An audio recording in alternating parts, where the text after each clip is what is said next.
Le Discorp Africa, le rendez-vous mondial de l'audiovisuel, bientôt à Abidjan.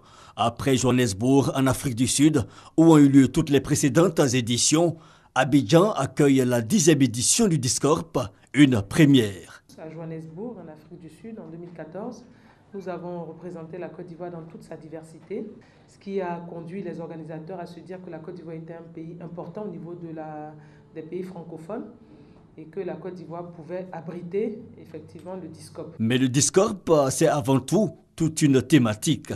Il permet de repositionner encore, si besoin en était, notre pays sur la scène internationale et dire que la Côte d'Ivoire est un pays qui compte.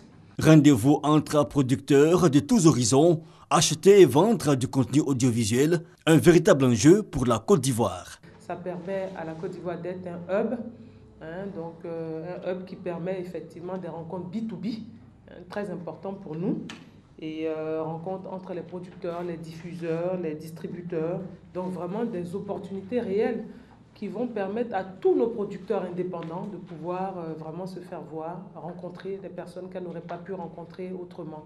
Sont donc attendus à Abidjan environ 550 participants d'une trentaine de pays, c'est-à-dire 110 chaînes de télévision et une cinquantaine d'opérateurs mobiles. C'est aussi l'occasion pour notre télévision nationale, la RTI, de se repositionner, parce que vous savez qu'avec RTI Distribution, aujourd'hui la RTI vend des films à l'international. La Côte d'Ivoire, à travers la RTI, attend donc jouer sa partition et se lancer à partir des acquis de Johannesburg à la conquête du marché international de l'audiovisuel.